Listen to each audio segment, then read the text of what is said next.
Assalamualaikum warahmatullahi wabarakatuh. Salam sejahtera bagi kita semua. Yang terhormat, Ibu Dr. Kinkin Yuliati, selaku dosen pendidikan kewarganegaraan, serta rekan-rekan sekalian. Puji syukur kita panjatkan kehadirat Tuhan Yang Maha Esa karena kita dapat berkumpul secara virtual pada kesempatan ini. Hari ini, kita akan membahas sebuah topik yang sangat fundamental dalam kehidupan berbangsa dan bernegara, yaitu konstitusi sebagai landasan kewajiban dan hak negara serta warga negara. Analisis konseptual, historis, dan dinamika implementasi. Sebagai bagian dari presentasi ini, kita akan menyaksikan sebuah video yang telah disiapkan untuk memberikan gambaran lebih jelas mengenai bagaimana konstitusi berperan dalam mengatur hak serta kewajiban, baik bagi negara maupun warga negara. Video ini juga akan mengajak kita untuk memahami perjalanan historis serta dinamika implementasi konstitusi dalam berbagai konteks. Saya mengajak rekan-rekan untuk menyimak video ini dengan baik. Setelah itu, kita akan melanjutkan dengan diskusi untuk menggali lebih dalam pemahaman mengenai materi ini. Tanpa berlama-lama, mari kita mulai dengan menyaksikan videonya. Terima kasih.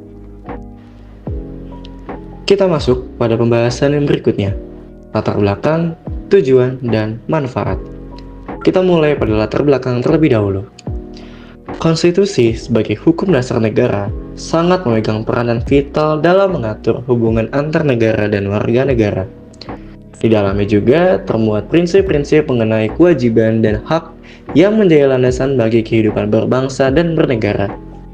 Pemahaman mendalam ini juga mengenai konsep dan urgensi konstitusi sangatlah penting, mengingat dinamika masyarakat yang terus berkembang dan tantangan yang dihadapi dalam implementasi hak dan kewajiban. Konstitusi juga bukanlah dokumen yang statis, melainkan produk dari proses sejarah, sosiologis, dan politik yang panjang.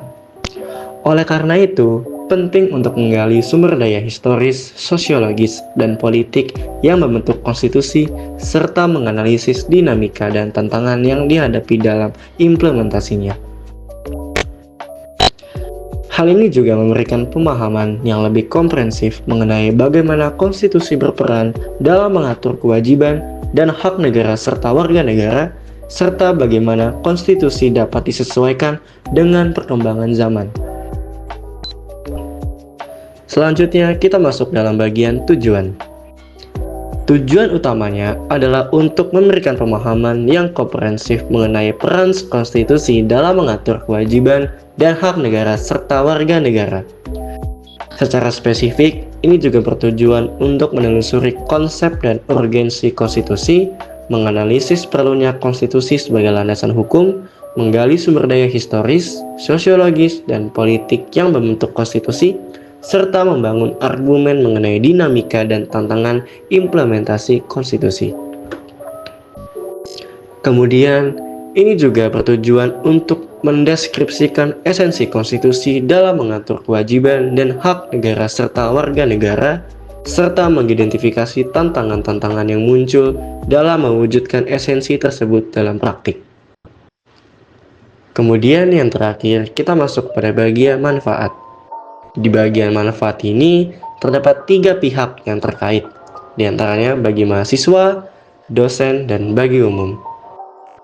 Bagi mahasiswa, ini merupakan pengetahuan yang sangat penting tentang konsep dan urgensi konstitusi dalam mengatur kewajiban dan hak negara serta warga negara.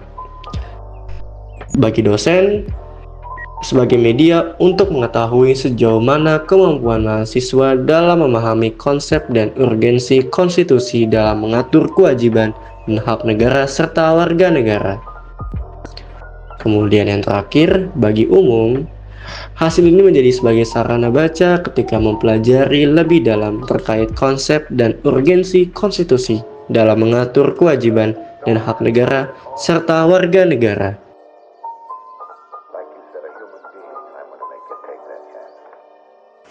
Pengertian konstitusi.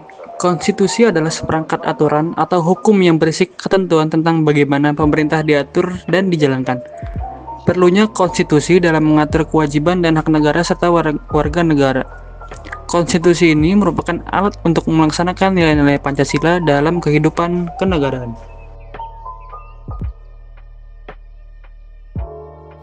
Oke, selanjutnya ada poin tinjauan historis, sosiologis, dan politik konstitusi dalam konteks kewajiban dan hak negara serta warga negara. Sumber historis secara historis yaitu perjuangan menegakkan hak asasi manusia yang terjadi di dunia barat di Eropa. Yang pertama ada Magna Carta tahun 1215. Magna Carta adalah piagam yang dikeluarkan oleh Raja John II dari Inggris, yaitu sebagai lambang perjuangan hak asasi manusia. Yang kedua ada Revolusi Amerika, terjadi tahun 1276. Revolusi Amerika sebagian besar bertujuan untuk melepaskan diri dari kekuasaan kolonial Eropa. Yang ketiga ada Revolusi Perancis, terjadi tahun 1789. Tujuan Revolusi Perancis adalah untuk menghapuskan absolutisme dan memperjuangkan hak-hak rakyat.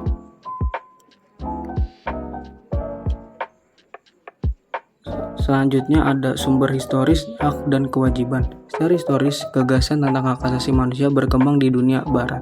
John Locke, seorang filsuf abad ke-17, mengemukakan konsep natural rights atau hak alamiah yang mencakup hak atas hidup, kebebasan, dan kepemilikan. Gagasan ini berpengaruh besar dalam perkembangan demokrasi modern.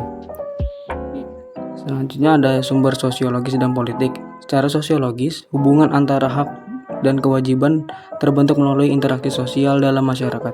Hak individu seringkali berbenturan dengan kepentingan umum, sehingga diperlukan mekanisme sosial dan hukum untuk mengharmoniskannya. Secara garis besar, harmoni antara hak dan kewajiban menjadi dasar bagi kehidupan berbangsa dan bernegara yang stabil. Warga negara tidak boleh hanya fokus pada hak tanpa menjalankan kewajiban mereka. Begitu pula pemerintah harus memperhatikan bahwa kebijakan yang dibuat tidak hanya membatasi tetapi juga melindungi hak-hak warga negaranya. Dinamika tantangan konstitusi dalam implementasi kewajiban dan hak negara serta warga negara. Dinamika sesuai dengan perkembangan zaman. Terdapat beberapa kesenjangan antara UUD 1945 dengan perkembangan masyarakat Indonesia yang seringkali menjadi problematika. Meskipun UUD 1945 telah mengalami beberapa kali perubahan yang diakibatkan oleh adanya perkembangan kondisi sosial, ekonomi, dan politik. UUD 1945 sebagai konstitusi politik. Adapun konstitusi yang pernah berlaku di Indonesia terbagi menjadi beberapa periode, yaitu yang pertama, periode 18 Agustus 1945 sampai dengan 27 Desember 1949. Yang kedua, periode masa berlakunya Undang-Undang Dasar Republik Indonesia Serikat atau yang bisa disebut RIS tanggal 27 Desember sampai dengan 17 Agustus 1950. Yang ketiga, periode 17 Agustus 1950 sampai dengan 5 Juli 1959. Masa berlaku Undang-Undang Dasar sementara tahun 1950 atau bisa disebut UUDS 1950. Dan yang terakhir periode 15 Juli 1959 sampai sekarang. Poin selanjutnya adalah esensi dan tantangan konstitusi dalam mewujudkan kewajiban dan hak negara serta warga negara. UUD RI tahun 1945 tidak hanya memuat aturan dasar ihwal kewajiban dan hak negara, melainkan juga kewajiban dan hak warga negara. Hasil perubahan UUD 1945 yaitu yang pertama, perubahan pertama UUD RI 1945 dihasilkan pada Sidang Umum MPR tahun 1999 pada tanggal 14 sampai 21 Oktober tahun 1999. Yang kedua, perubahan kedua UUD RI 1945 dihasilkan Sidang Tahunan MPR pada tahun 2000 pada tanggal 7 Agustus tahun 2000. Yang ketiga, perubahan ketiga UUD RI 1945 dihasilkan pada Sidang Tahunan MPR yang dihasilkan pada tahun 2001 tanggal 1 hingga 9 November tahun 2001. Dan yang terakhir adalah yang keempat, UUD RI 1945 dihasilkan pada Sidang Tahunan MPR pada tahun 2002, yaitu tanggal 1 sampai 2 Agustus tahun 2002.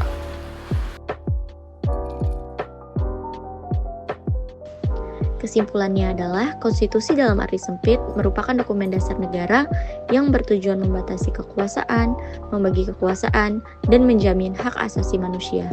Perubahan Undang-Undang Dasar Negara Republik Indonesia tahun 1945 pada era reformasi dilatar belakangi oleh ketidakcukupan Undang-Undang Dasar tersebut dalam mewujudkan kehidupan demokratis, pemberdayaan rakyat, dan penghormatan hak asasi manusia, serta adanya pasal-pasal multitafsir yang membuka peluang bagi praktik otoriter, sentralistik, dan KKN. Perubahan Undang-Undang Dasar Negara Republik Indonesia tahun 1945 dilakukan secara bertahap dalam 4 kali perubahan, sebagai respon terhadap tuntutan reformasi dengan fokus pada pembatasan kekuasaan presiden, penguatan hak asasi manusia, dan penyesuaian semangat penyelenggaraan negara dengan tuntutan reformasi. Awal dari proses perubahan ini ditandai dengan pencabutan ketetapan MPR pada referendum, pembatasan masa jabatan presiden dan wakil presiden, serta ketetapan MPR mengenai hak asasi manusia.